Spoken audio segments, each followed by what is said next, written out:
Good evening and welcome to the podcast. I'm Zach Newman. I'm here with my friends Daniel Queering, Hey guys. Tanner Seacrest, Hello. and once again Austin Kalem. Oh, hello there. He's a recurring guest. Yep. We've just been hanging out here for 2 continuous weeks, basically. We've all been together. Yeah. Yep. It smells really bad in this room. Yeah, we haven't showered or eaten. Yeah. It's really a desperate situation. Send help if you're listening. It's the podcast in the woods. I forgot to say that. Oh my god. We gotta use, excuse my language, the heck out of that name whenever we record here. Daniel. That's our brand. The podcast in the woods. The podcast. The podcast in the woods. We're the dog in the woods. We have a podcast. It's called The Podcast in the Woods. I'm just trying to use the name like you said. You're in that podcast right now. Right now. So that means if you're in the woods, that means you're at the podcast in the woods in the woods. My head just literally exploded. we can just shut off the podcast. There's blood and bits of brain everywhere. This really took a very dark turn within the first minute. I had no idea this would happen. It's kind of fitting, Well, considering what movie we're talking about. That's true. Yeah. We'll get into that. What have you guys been up to lately of the recent? Of the recent. Well, I mean, Dan and I had quite a time last night. We went to a Kansas City Chiefs game, and they won. But I'd tell you more about it, but I don't know if I'm allowed to because the NFL will sue me. That's true. No accounts of the game. Yeah. Wow, that's true. I went as well, like what Tanner said. I am Nebraska grown and raised, but I am a Chargers fan. And that was my first ever Chargers game that I'd been to. So that's the first time I'd ever seen them play. And so that was really cool. They didn't play too well. No, they didn't. But, I liked the experience, Were there lots of drunk people? Yeah. There was quite a few. That's what I've heard about the Chiefs games. Yeah. I don't know if it's just Chiefs games or if it's also just NFL games in general. I don't know. I think there's definitely games that I would not want to go to if I were the opposing team. Yeah. Like, I wouldn't want to go to an Oakland game. No. If I were I think the Oakland fans probably do harder stuff than alcohol. Probably. Yeah. Since we're generalizing. Since we're making stereotypes, they probably bring cocaine into that just the stadium. happen to be the Chiefs' biggest rival of all time. Wow. True. But, yeah. I mean, It was a good time. We went with some of my family, and I told them that this was probably the most enjoyable Chiefs game I've ever been to. So. That's good. How many have you been to? More than 2. Okay. Of the 2. 2 is exactly the number I've been to. So. I think 7 or 8. Oh, well. Yeah. Not just a ton, but I mean, I've been a Chiefs fan my whole life, so a fair amount. I've only been to the one that we went to together.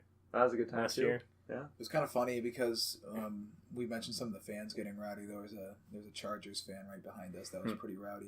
He was standing right behind me, and the guy standing right in front of me was not a Chiefs fan. He just goes to Chiefs games pretty much, and he was just cheering against the Chiefs because he doesn't like the Chiefs. So his wife is a Chiefs fan, and he just likes to make his wife mad. So pretty much the wife turned around and said something to me you kind of have a spectrum going here of Chargers fans, because we had this guy in front who wasn't a Chargers fan at all, but he just wasn't a Chiefs fan. And then there was me, who was a Chargers fan, but casual Chargers fan. I'm not wearing any Chargers stuff. And then the guy behind me is literally losing his mind over the Chargers. Yeah. And so there was definitely a spectrum between us three. There is one story that I could tell on the air. So the lady that we were talking about, she's sitting there in front of us, and she pulls out her phone, no big deal. And then my sister nudges me and points in a look what she's doing type of way. And so I look around her shoulder, and she's just cleaning out her email inbox. But here's the thing. It keeps track, with a big number at the top of how many emails you selected to delete. And she pointed it out when she was at like 150. And she'll just like scroll down and boop, boop, boop, boop, scroll down, boop, boop, boop, boop. And we're just watching. We're just like, what is happening? It was during a TV timeout, to be fair. So we didn't miss any of the game. But it was like, what is she doing? She made it up to 469 emails that she cleaned out of her email inbox. Yeah, we all tried to guess how far she would make it. You're like taking bets. Yeah. We were. But literally behind her back, we were taking bets. And this is why you don't put your email into random boxes on the internet, kids. Exactly. I just want to take a moment to observe that the whole time you were telling that story, the bells and the bell tower were playing. Mm-hmm. Just so you know, we're aware that was happening. Okay. Yeah. Nice. I don't want people to listen and be like, oh, these schmucks. So what I've been up to, last weekend I came here to Hillsborough to take part in the dedication of the new arts building, music, theater, and visual arts. Yes. It's a monster. It's huge. It's pretty much Solomon's temple for Tabor. Pretty much. That would be the closest corollary. So we did there was the dedication on Saturday, which was mostly sitting. Like it would be like a speech, and then the band would play, and then a speech, and then the concert choir sang, and then a speech, and then the chamber voices. So there was a lot of speeches. So, I mean, pretty good symbolism, but kind of boring. Yeah. And then Messiah was the next day, and there was 160 people in the choir, which is... That's a lot. A huge amount of people. Yeah. We got done and my heart was definitely pounding. Yeah, I had a sore throat for like the next 3 days. Yeah. After that weekend. Yeah. Yeah, I couldn't hear for the next week because it was so loud. Yeah, it wasn't actually that loud, but it was really nice. Sure, it was. Yeah. Quality over quantity. Austin's first time hearing Messiah. Really? Wow. Yep. The maiden voyage. Yep. How was it? Yep. Not a fan? It was good. No, it was really good. Yeah, I enjoyed it. Good. Yeah. Good summary. What have you been up to? Recently? Actually... just your general life. Okay. Well, when I was born. No, been doing a little bit of reading. There's a magazine called Image, and they had a issue. The magazine is specifically about, film. And like it's called Faith, Image, or Faith, Mystery, and Film. This one specifically had to do with,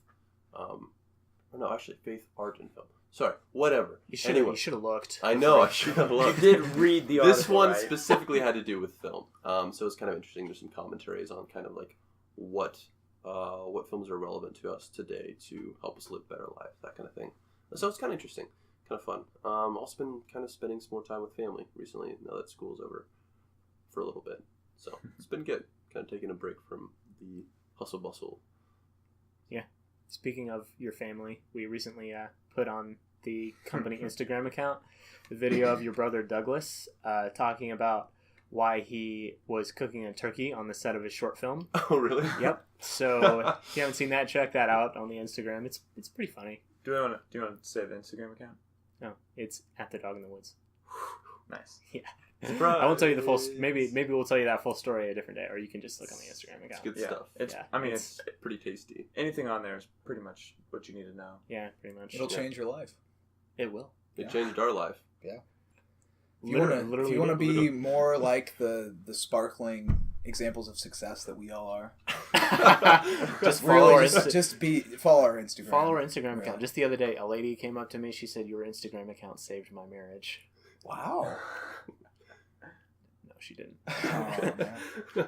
I made that up. But I was really excited for a second. I just didn't want you guys to actually believe me, Yeah, that's probably a good thing.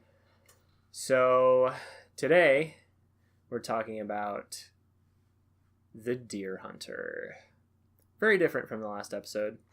About as opposite as you can get. Yeah. 1978 Vietnam War epic, directed by Michael Cimino, I think is how you say his name. Okay. CH sound. I assumed he was Italian. I'm going to be honest, I didn't look up how to say his name. Well, we'll just follow the lead. Cimino. Because, Cimino didn't...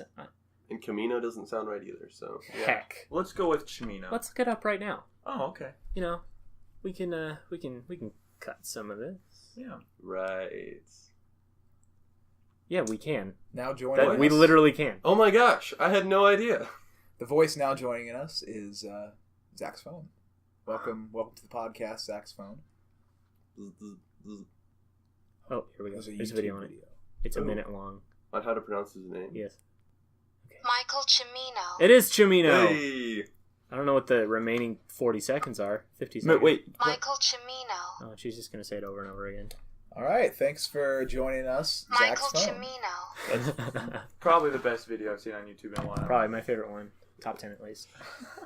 So Michael Cimino, director, starring... Let me look at my cast list here.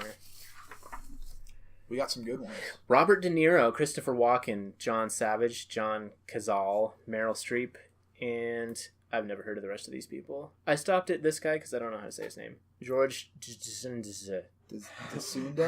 Hold on. Ginger. Ginger? Yeah, that DZ kind of... Really? It doesn't really fit in Dzunza? any phonics that I've Dzunza? ever learned. Dzunza. Anyway, we probably won't talk about him very much because he's not a big character. It chronicles the lives of three steel mill workers from Clerton, Pennsylvania. Mike, Nick, and Steve, played by De Niro, Walken, and John Savage, before, during, and after the Vietnam War. Mm-hmm. So that's what the movie's about. But you just have to take our word for it. But you don't have to watch take it. our word That's for it. true. But you don't have to take my word for it. Reading Rainbow, not a sponsor. Hashtag not a sponsor. Hoping somebody mentioned that. Yeah. It was kind of a bummer. It was a good movie, but it was definitely kind of a bummer of a movie. It's what did Roger Ebert say? One of the most emotionally shattering movies ever made. Mm-hmm. Yeah. In his review, I believe. So lots of stuff in this movie. Lots of things to talk about. So Yeah, and I will say that I think this is a unique movie from all other war movies, and it is in that it's almost not even a war movie. it's really not about the war. It's about the about characters. their lives before, during, and after. Probably the shortest part of the movie is when they're actually in combat in Vietnam. Yeah, there's not many war movies that have a 51-minute wedding sequence. Yeah, That's true. Yeah. and that's one of the things I appreciated about the film was that it took a lot of time and detail to just establish you within the lives of these guys. Mm-hmm. Yeah. And that's why there's a 51-minute wedding. That's why the movie's 3 hours long. Yeah. Ultimately, because of that fact. The shortest bit in the whole movie, like most war movies are like guns, fighting, explosions, but this one is like Small town Pennsylvania. Yeah. Yeah, for the most part. Deer hunting sequence. Yeah. Wedding. Which also is quite a small portion of the film. Yeah. It's called The The deer Deer hunting Hunter. part. It's a movie called The Deer Hunter, But not the deer hunting. It's about the actual true. hunter. That's true. It's But about but it's a Michael, war yeah. movie called The Deer Hunter, and there's very minimal amounts of hunting that's true. and war. Yeah. Michael Cimino told the studio that wedding would be no longer than 30 minutes. He lied. Yeah. He lied about so many things to so many people, Mhm. but we'll get into that. One thing, so there's a lot of like long takes, and like there's not a lot of cutting except between scenes for the most part, but it also doesn't, and it is 3 hours long, but also it doesn't drag. I didn't think anyways. Like there was never any time where I was like, ugh, is this almost over? When does it get good? Like the whole time I was pretty invested in everything, and It's which is really impressive considering how long some of the sequences are. Especially the wedding scene, because that's Mhm. basically the first thing. And I was watching it, I was just, like you said, I wasn't bored, but I was just like, this is so long. yeah, Like, when is this going to be over? yeah, Right. And not necessarily in a bad way. It's just Yeah. One of the moments that I want to talk about in terms of, let's just talk about it in terms of story right now. And we'll get into the larger implications later. But the Russian roulette scene. So, Michael or Mike, as they call him, Mm-hmm. Mike and Nick, De Niro and Walken, are together. They've been captured by the Vietnamese, and they're like in this. They're like in a cage, but it's on a boat, and They're in the water. they're in the water, and their captors are taking their prisoners and making them play games of Russian roulette against each other, which, like I said, we'll get into the implications of this. But just as a dramatic device, that was like one of the most tense sequences Mm-hmm. I've ever seen, because there's just such like clear and immediate danger. So the suspense works on 2 levels. The obvious one where they're pointing guns at their own heads. Mm-hmm. But the setup is De Niro says we have to play with more bullets because there's only 1 bullet. It's a 6 bullet revolver, and they play with 1 bullet. And so Mike says we have to play with more bullets so that they have the ammo to kill all their captors and escape. Mm-hmm. But that makes it 3 times as likely that one of them is going to lose the game. And then the other element of suspense is the escape plan and whether they're going to succeed with that. And so every time it's like this huge buildup where they bring the gun up to their head and you don't know, like, is the bullet in the chamber? And you have to go through that like 3 or 4 times Mm-hmm. before they finally... And I just assumed he would start firing right away, but I was like, no, because he doesn't know if the next chamber's loaded. He can't just start firing. Yeah. Yeah, and that only works because you've been with these characters for whatever hour or more, kind of that leading up to that moment. It wouldn't work if you just kind of started with that. You wouldn't care about the characters as much. Yeah. And another element of it is you see them playing the game with 2 other people, and you actually like see one of them shoot himself in the head, Mm-hmm. and like it shows it. Special effects are not the best, Yeah. but it's like it's enough that they show it, and it's like blood spurting out of a man's head, and it's like there's definitely something to be said for implied violence, Mm-hmm. but I think that really sets it up for the suspense of the next part of the scene. I think one of the things that made that scene in the prison so impactful was that they spent so much time setting up the lives of these people, and after this wedding, it's kind of like one last hurrah for all 3 of them, and you get to see how they really do like where they're at, but you can kind of sense this fear within the 3 of them of what are things going to be like when we get back. Yeah, and Nick also confides this fear of dying in Vietnam, and he says, promise that you won't leave me over there. Mm-hmm. Yeah, and so whenever you see them in this POW camp, then you know that pretty much their worst fears are realized. That if they make it home, they're not going to be the same men. And I think that, we'll get the themes later, but I think that was definitely one of the major points of communication in the film. And it plays into what I think was my favorite moment was after the deer trip, they got a deer, they've had a good old time, and then it's probably literally hours before the 3 guys have to get on a train and go to Vietnam. They are just sitting in the bar, and there's one of the guys who's just playing this song on the piano, and he's not playing it particularly great, Yeah. but it's kind of a sad song, and then they're all just sitting there kind of silent and listening to it. Yeah, it's And then literally right after that, the cut's there, and they're in Vietnam fighting, combing through a village. And so, like, just that final sequence and then throwing you right... you don't get any time to prepare as a viewer. You just get thrown right into the middle of the only combat scene in the movie. Right? Yeah, I really like that moment as well. It's a really sort of introspective, contemplative moment where they all just kind of quiet down, because they're kind of a rowdy bunch Oh, yeah. of guys. Mm-hmm. There's earlier when there's the song playing in the bar, and they're all like singing along with it, but basically yelling. Yeah. It's like super loud and rowdy, and this kind of big burly Pennsylvania steel mill worker sits down at the piano and plays this Chopin nocturne.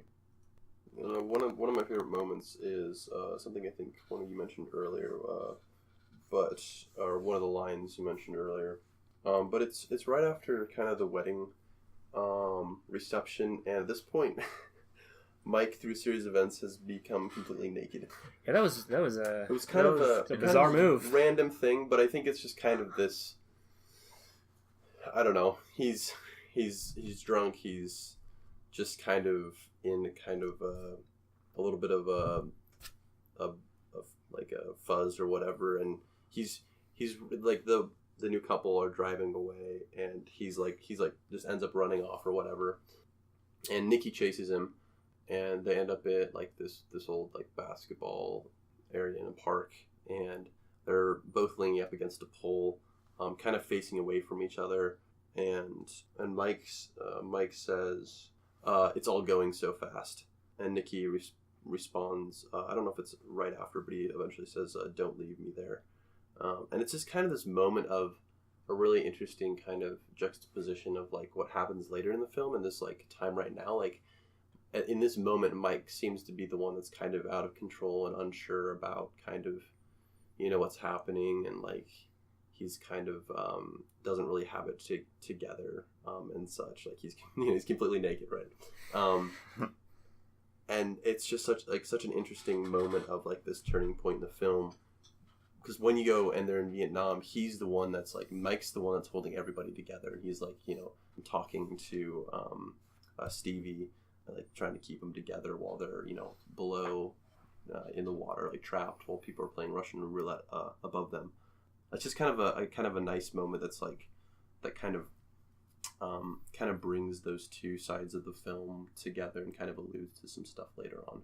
Yeah, definitely. I think that whole interesting situation of De Niro's character running through the streets naked after this wild night of partying, I think it really characterizes like men well, right? And I know that sounds weird, public nudity, but I mean what I'm saying is that men don't outright talk about things, right? And I think it expressed the complexity of probably these guys' feelings in an accurate way, because they never outright, until that moment in the basketball court, they never outright really say anything about the fears that they have or the kind of things that they're feeling at the time. But you know how men do. They just they get those feelings out in other ways by running naked down a Pennsylvania Some men. avenue. Some men, yeah, not not most, but yeah. So I think I really liked how authentic the characters seemed. And when we get to that sort of intimate conversation at the end of that, it really almost makes it feel like this entire night of wedding celebration, which really feels like it because the scene is so long, has been sort of, legitimate celebration, but also distraction from what they're about to do. I want to talk about the scene after they've been in Vietnam and now they're back. And they're going deer hunting again. And I think they've gone hunting and now they're back in the cabin, and I can't remember which character. One of them who, I think it's Stan, is John Cazale's character. He carries around this little snub-nosed revolver, and they all make fun of him for it. And he's like messing around with it, just messing with his friends, like pointing it at him, just being a goofball. And Mike, who's been to Vietnam and gone through the whole Russian roulette thing, he grabs the gun from him, like kind of freaks out on him, and he takes it and makes sure there's like one bullet in, spins the chamber, and he points it at his head and pulls the trigger. There's no bullet. Side fun fact, there was a live round in the revolver when they shot that. And John Cazale was like, yeah, you can do that. And then he was checking the gun 100 times between every take to make sure that he wasn't about to die. But they had a lot. They had a real bullet in the gun. Yeah, but they checked it to make sure it wasn't the next one. Well, yeah. But why? For authenticity, to add extra energy, intensity, realism. That's what De Niro wanted. That was his request. But I think that moment really illustrates the difference between Mike, who's been through this trauma, and these guys who stayed home, because they can take this thing that's really dangerous and just kind of mess around with it. And he kind of turns that back on them and says, and just gives them a taste of, you go through what I've been through. You don't think it's so funny now, do you?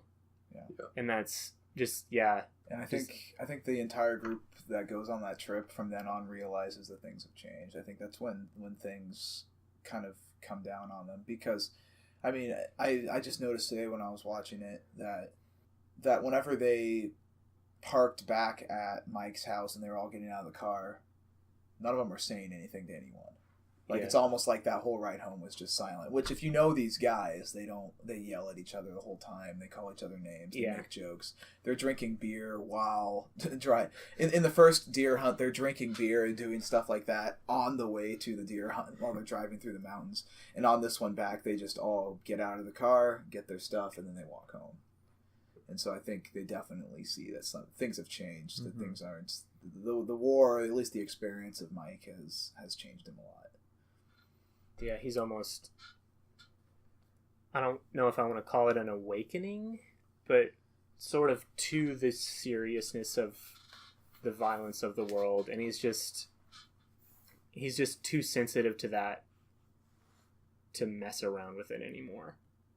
Because on that right before that, they're on the deer hunt and he sees a deer, it's right in his sights, and he can't do it, can't bring himself to shoot it. Mm-hmm. Yeah. That's actually the moment I was going to mention as well.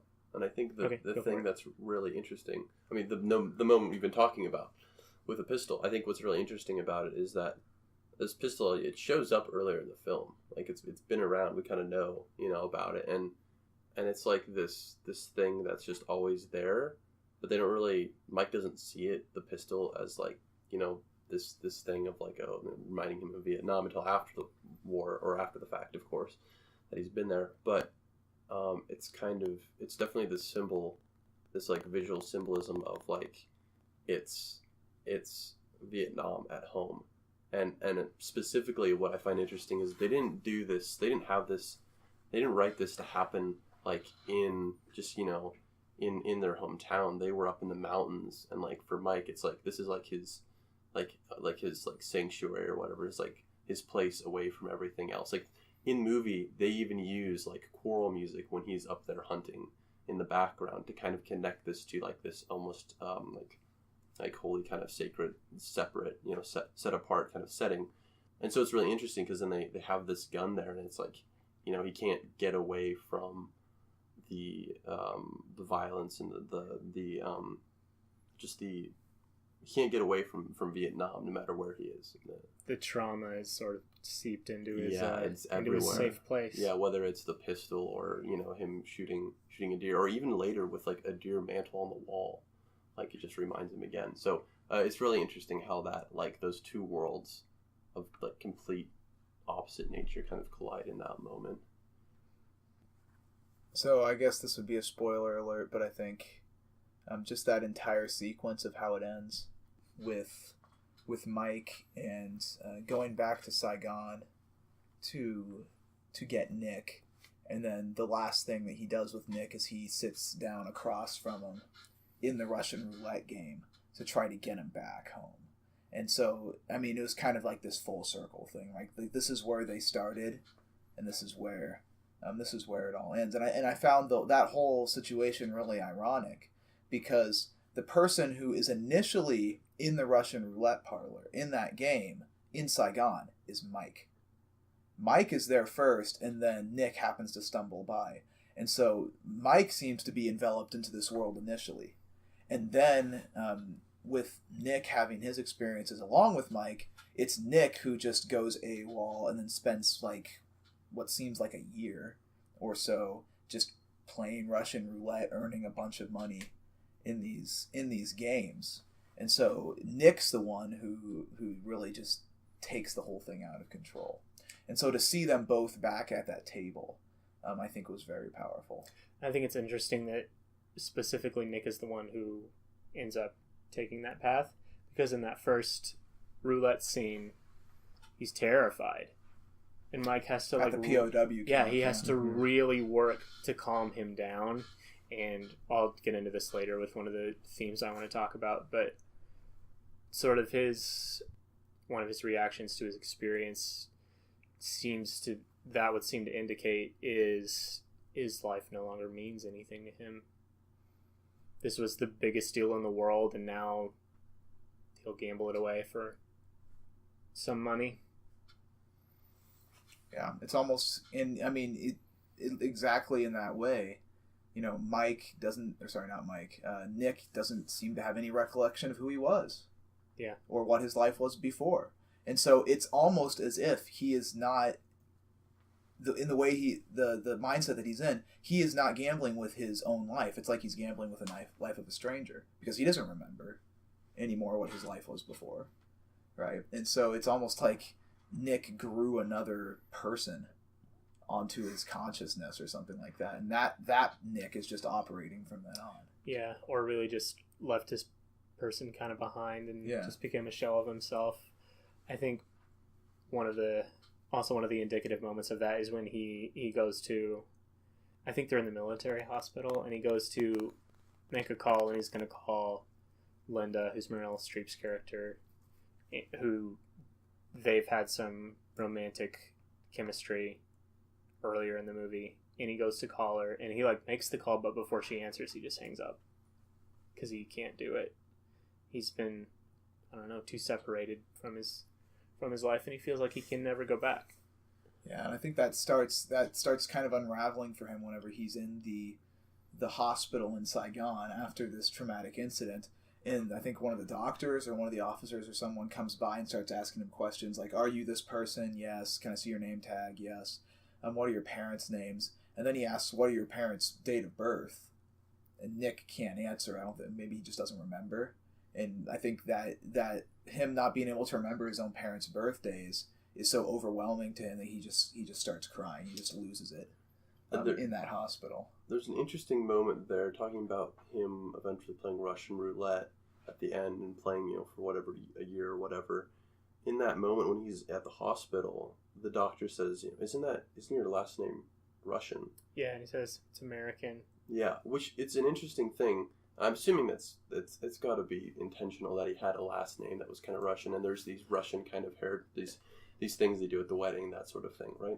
Is it Russian at the wedding? Yeah. So there's this interesting connection that he's already got this kind of Russian aspect to himself, attached to himself. That's, I don't know. That, I guess, if you were really paying... Well, actually, no, I guess you wouldn't. I guess maybe if you were really paying attention, you could maybe make that call ahead of time. Yeah, well, I mean, all three of them are from a Russian immigrant Right, community. exactly. Right, yeah. But it's a very subtle connection. Do you guys have any more moments you'd like to mention? I have one more that I'd like to talk about, and it's God Bless America. The very, very end. The very end.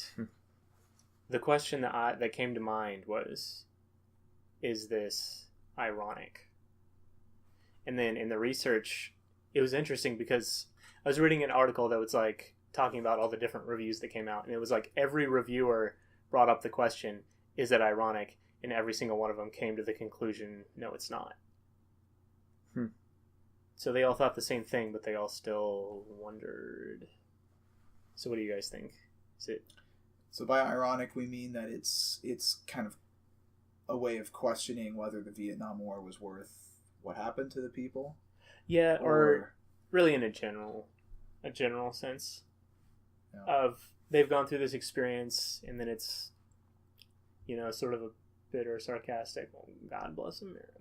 Right. That's what it came across to me, and the reason why that is because they're at the funeral of Nick, and they're all just kind of sitting down, reminiscing about him, probably thinking about what life was like before they went off to war, and it's like someone just starts singing, God Bless America, kind of like saying, well, nothing's the same anymore, but at least we still have America, right? And so that's how it kind of came across to me. And as the characters, you're saying that's kind of how you seem like the characters. But I think maybe, are you making the point, Zach, that not necessarily characters feel like it's irony, like they're not singing it in irony. I don't think but, the like, characters do, but the writers. The writers and the way it's portrayed. Yeah, so I think both of those things can be right. Yeah. It seems. Yeah. Yeah, it was kind of an off moment at that point in the film. You kind of like just felt weird. It was uncomfortable watching, at least for me, that I was just kind of like, here's these people that, just buried their friend singing God Bless America. They're immigrants, so, they probably a good portion of them could be first generation. Yeah, first generation Americans, and it's like, really? Do they really like America that much right now? Yeah, and Was it interesting to any of you guys that they chose? Because there's a lot of songs that they could have, patriotic songs they could have sang at that table. God Bless America is a song that's very much about Americans' just experience of home. Mm-hmm. Right? God But Bless it's America, my home the sweet land home. the land that I love, stand beside her and guide her. But it's not like they didn't sing like the national anthem or something, or they didn't sing anything about the flag or Hail the Chief or anything like that, right?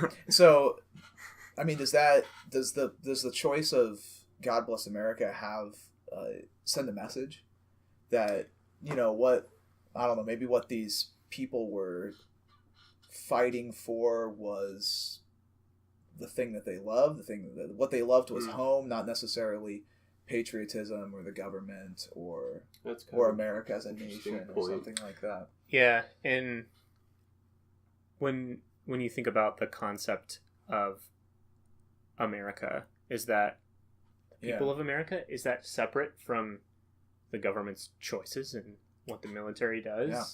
Are there individual military heroes in unjustified moral conflicts? One of the things that if we're going to view God Bless America as unironic and legitimate, what that would feel like to me is the characters having gone through this collective trauma, and that's sort of their moment of catharsis. They've gone through a lot, and that's their sort of spark of hope at the end. And which is, really a positive, optimistic way for the characters. But one of the big controversies about this movie was, is this just looking back on the Vietnam War and saying, this was fine, It's sort of a moral, I'm trying to look for a quote that I had found. There was no moral reckoning for the war. Some people think it was an evasion of coming to a reckoning with the war. I don't know. I can't find it, but I have something about they're making an effort to salvage hope, community, friendship, and love from their losses. And also, one of the articles I read talked about ascribing pride to the veterans rather than just a one-dimensional guilt, because that was the way that Vietnam veterans were thought of at the time. Was crazy people because of their PTSD. They were really reviled for the part that they had played, and so it's like, oh, as veterans, they should just be walking around feeling bad and guilty all the time, and they can do that while also having some personal pride in what they've done. There's not just one thing that they can feel. So you're saying they're kind of portraying that with the end of the film? Yeah. If you're going to view the singing of God Bless America in that way. Shall we head into the research? There's one little note that doesn't quite correspond to this, but it's in this moment of the film. I thought it was kind of interesting. I don't know if doesn't really fit in necessarily anywhere, but there's a moment when the character that starts humming God Bless America, the only part that he starts humming it, but then he breaks into the lyrics of it. He says, "Stand beside her and guide her," and then he continues humming, and right after that we cut to Mike, and he's looking at Linda, which at this point in the story they've kind of drawn close to each other. And it's this kind of interesting moment where he looks at her and I don't know if they make eye contact, but it's this interesting fact that that's the only part that he hums before going into when everybody else starts kind of breaking into the rest of the lyrics. Did anybody else notice that? No, I didn't. Yeah, it was kind of interesting. Of like, I don't know if it was just like a coincidence that it's the only part that he sang, but it seemed like too connected in my mind. Because he sings, he says So you're saying he sings "Stand Beside Her and Guide Her," and then he hums. Yeah, and then and that line is something about a light from above. Stand beside her and guide her. Right, but you're making the connection of stand beside her, as in this case, is referring to Mike standing beside Linda. Yeah, because they cut right to him looking at her in that moment, and it's just like, it could be a false connection, just a thought. All right, that's interesting. All right, shall we head into production? Yeah, Tanner, tell us about production. So this was a time. So the screenplay was written probably by Michael Cimino and maybe also by Derek Washburn. So according to one of the producers named Michael Dealey, he said that Cimino and Washburn wanted to work together, that Cimino wanted to work with Washburn. Then another producer who's named Barry Spikings, he said that they just kind of wanted to like play off each other or like not really work together, but just like get some ideas.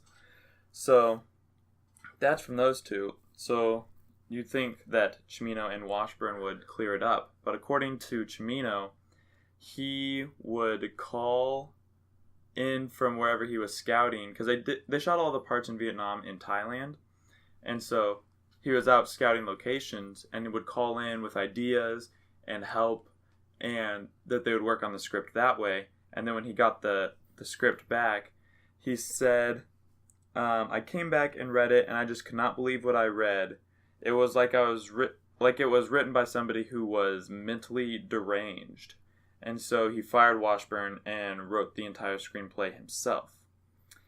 But according to Washburn, that's a lie, and that they spent 3 days together in Los Angeles working on the plot, and then they went through several drafts of it, which eventually had the 3 distinct acts, and then, according to Washburn, he wrote the whole thing by himself in a month. And then, as soon as it was almost done, that's when Cimino fired him, took the script, finished it, and took all the credit for it. So, yeah. So there was, right from the get-go, a lot of upheaval. They originally asked for a budget of $8.5 million, which the budget was almost double that. It made it up to $15 million. And part of that, so their liaison in Thailand was not very good. So because they shot in Thailand, that bumped it up to $13 million. And there was a giant student uprising the year before in Thailand, and they wanted to overthrow the government and the military. And so the liaison provided the film with a bunch of like equipment and military vehicles and stuff to like look authentic. And then they're shooting, and all of a sudden he asked for it all back, and they were like, "What? We need it for the movie." He's like, "Oh no, you don't understand. We need it to fight this uprising and this war, but in a couple days when we quell this uprising, you can just have it all back."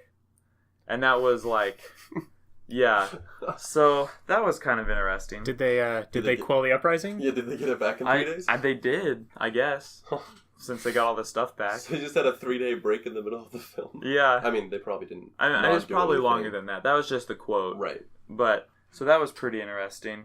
Another interesting fact is originally they had a different actor playing the Vietnamese leader at the prison of war camp, and the actor couldn't bring himself to slap Robert De Niro because he was famous.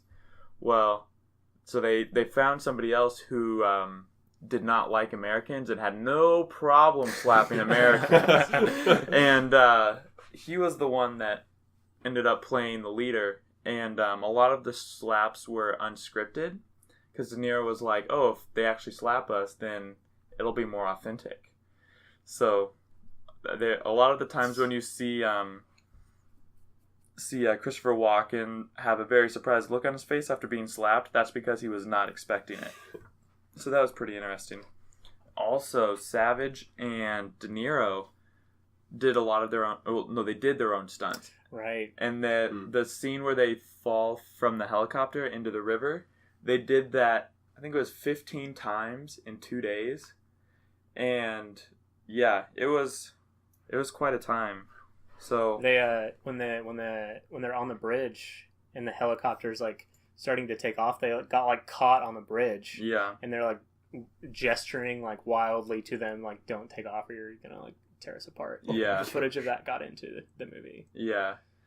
And then, so this was from a different article than the one I read, back to the whole screenplay or script thing. But the screenwriter, there was no, whoever it was, according to this article, there was no research done on the Vietnam War. And it was all just kind of put together from what was seen from like war documentaries and war news footage, like TV footage. So that was another reason why there was a little bit of controversy slash, oh man, I can't talk. Controversy slash outrage. And because they're like, you didn't ask any of the people that were actually there about it. So that was interesting. Two more points. John Cazale actually had cancer while they were shooting. And he wanted to be in the movie, so he didn't tell anybody till they already started. And the studio decided not to insure him, and so De Niro paid for his insurance for it. And then he died shortly after, which he was also dating Meryl Streep at that point. So that was interesting. He was in 5 movies ever. He was like 42 when he died. He was in 5 movies: The Deer Hunter, The Godfather, The Conversation, The Godfather Part 2, and Dog Day Afternoon. So he's pretty much batting 1,000. Yeah. With his career. Yeah. Which, even with that small amount of movies, those are some pretty good movies to be in. Yeah. For the church scene, so they shot it at an actual like Russian Orthodox church, and the priest in the movie is the priest of the church at that time in real life. And all of the people at the wedding are actual Russian immigrants that just lived in the surrounding area. And the reception area afterwards, they were drinking for real, so they were all just getting hammered. And that scene took 5 days to shoot. And the cinematographer, he said that Michael didn't know what he was looking for. And over those 5 days, he drove the actors to exhaustion. And the point where they fall down, where they're like walking out and one's carrying the other and they like slip and fall. He said they were so tired that was an accident, but that's what he was looking for. And so like they just kind of went into this with without a plan. They're like, oh, we'll get some dancing party shots. And then after 5 days, they're like, got it. Okay, now we can move on. That's insanity to me. Because, I'm a big planner, so I like to know exactly how we're going to do everything before we do it. And so, we're making no-budget stuff. Yeah. That's just crazy to me to be like, all right, thanks for the millions of dollars, studio. I don't have a plan. I'm just going to go for it. Yeah. Right. I'm totally a professional. I mean, they pretty much had a 5-day party and decided to film it. Yeah, basically. Well, and that seems on the verge of just being dangerous. I mean, it sounded dangerous. Well, it sounds like the kind of guy Michael Cimino was. But but you got to acknowledge that Michael Cimino had no plan, threw a 5-day party free of charge on the company, and he still made one of the best movies ever. It won 5 Oscars. This guy's got to be a genius. Like, look at the rest of his movies. He's yeah, I know this was kind of a one-hit wonder for him. Yeah. And also another fun fact about the wedding sequence. So they asked all the wedding guests to wrap up boxes as presents. That way it added like a little bit of authenticity to it. Because they were all actual Russian immigrants. Yeah. And so it was that, and also it would save them time and money to not have to wrap all these presents. So then they shot the scene and were tearing down and everything, and then they're like, wait a minute. And all of the presents were like actual gifts. So like silverware and plate, like cups and plates and stuff like that. And the producer that I talked about earlier, Michael Dealey, he was like, yeah, I don't know where any of that stuff went. So like Michael Cimino was like stuffing silverware in his pockets. Like either the actors were stealing it or the crew and the cast were stealing it. I don't know, but so that's so wholesome. Yeah, brought all the real presents to the fake wedding. so yeah, production was kind of a nightmare for most of it, but the Oscars segue was also pretty eventful, and that's what I did a little bit of research about. And so there's a couple of things to talk about here. There's the actual Oscars campaign, quote unquote, that this movie underwent, which was historical for a couple of reasons. And there's also was some protest and some controversy and things around the Oscars as well. But to start with the campaign, so we've mentioned him already. There was a producer named Barry Spikings, and the initial outlook for this movie was not great. I think I read that there was a sneak peek kind of premiere that Universal Studios made in Detroit. That sneak peek was so much of a disaster they almost cut the movie, and didn't take it any farther than that. So. But the producer, Barry Spikings, he was kind of desperate to get this movie turned around. And so he got the help of a man named Alan Carr. And Alan Carr was a guy who had worked just recently at the time on the Grease movie. You know, Grease really? Lightning, Go Grease Lightning, you know, that one. Sandy, Why'd You Leave Me? You know, John Travolta, that stuff like that. And so Alan Carr pretty much, he did a few things to kind of get the hype going for this movie so it would do well at the Oscars. And the things that he did for the very first time for The Deer Hunter now are pretty much common things that everyone does in movies before the Oscars. Such as? So one of the things he did was he actually, one of the first places that they released the movie was on an LA TV channel. They released it on TV? That's what I have according to thedeadline.com. Huh. It's an article called Michael Cimino's Deer Hunter Oscar Campaign Win Best Picture. Well, that's the link. I don't know if that's the. That's kind of a broken sentence, but yes, it says then he aired the movie on a Los Angeles TV channel before it even hit theaters, and then whenever he did do the premiere, he only really premiered it in one theater in Los Angeles and one theater in New York. And so right from the get-go, the premiere and the people who have seen this movie was probably less than 500 people. And so it kind of had this kind of exclusivity to it. And so I think what this article said was that things like that are now commonplace today, but when it comes to Oscar campaigns.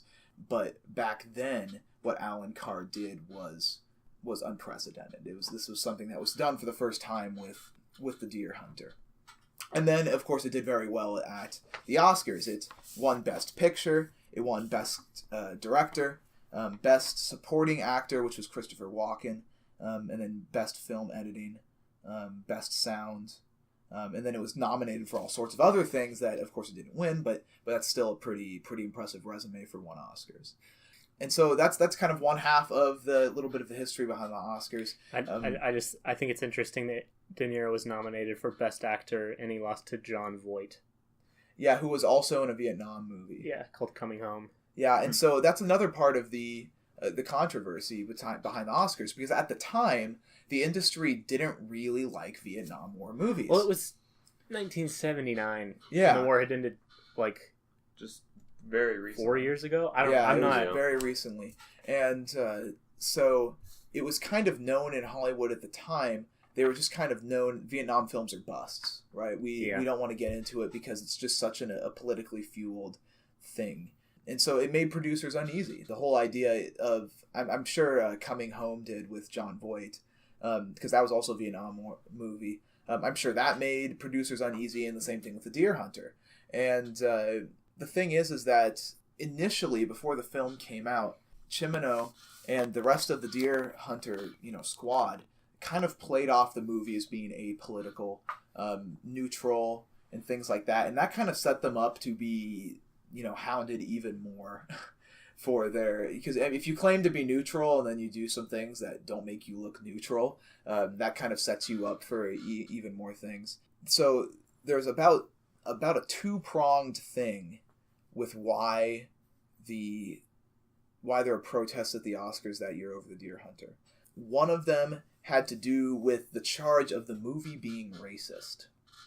And so this had to do with actually the portrayal of the Viet Cong in the camp. People complained that these guys there's no humanity in them anymore. They were just pretty much all really evil and sadistic and things like this. And so I think, I can't remember who it was, but apparently there was one guy who, I think during the premiere or something, some famous guy that whenever he saw the movie, he pretty much left in the middle of the movie and people heard him uttering fascist bull s out from under his breath about the movie. So the movie was seen to be as something that was almost pro-Vietnam or pro-America or things like that. And so also the charges of racism stemmed from some of the choices that were made about the story, especially during the Vietnam combat scenes, because like we mentioned before, Russian roulette was a big thing, a big controversy, because there was no historical documentation of the Viet Cong using Russian roulette as a way of torture or of intimidation or anything like that. I think I read somewhere that was one of the things that was like, Michael Cimino said, yeah, well, I heard of one time it happened, and no one ever figured out where he had heard that.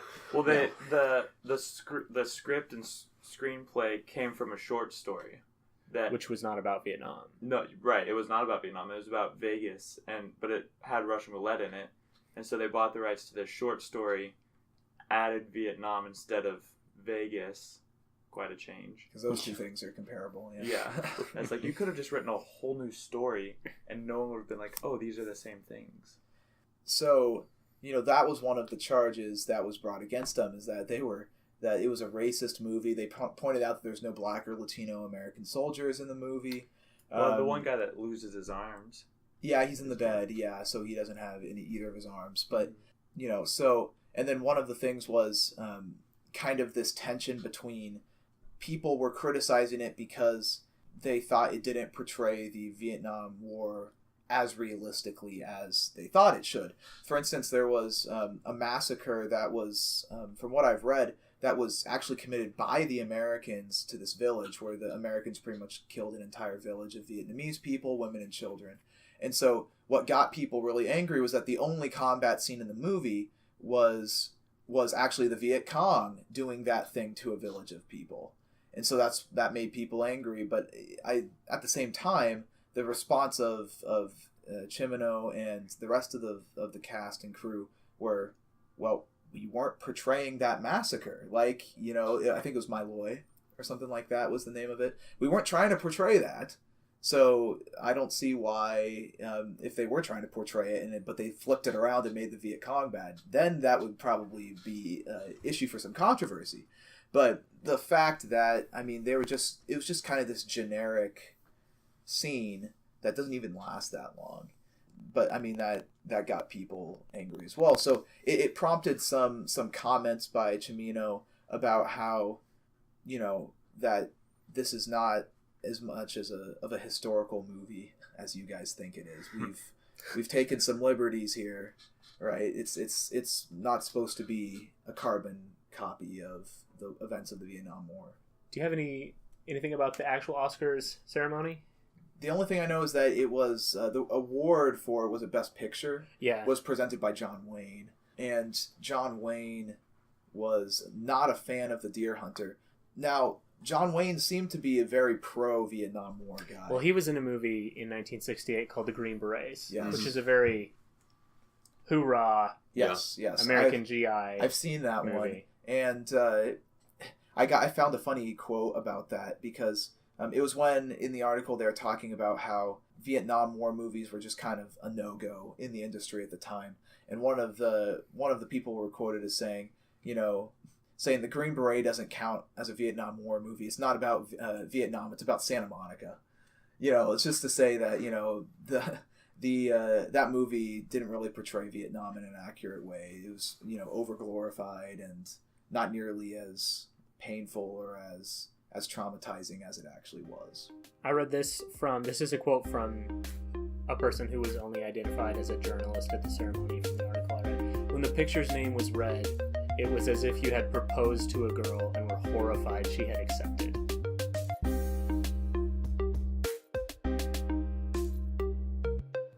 Hey everyone, and thanks for listening to part 1 of The Deer Hunter. We had so much to talk about with this movie that we decided to split it into 2 parts. Part 2 is available right now. You can find it on YouTube or on our website, thedoginthewoods.com. Just scroll down to the bottom of the page and you'll find the podcast in the woods. And thanks for listening.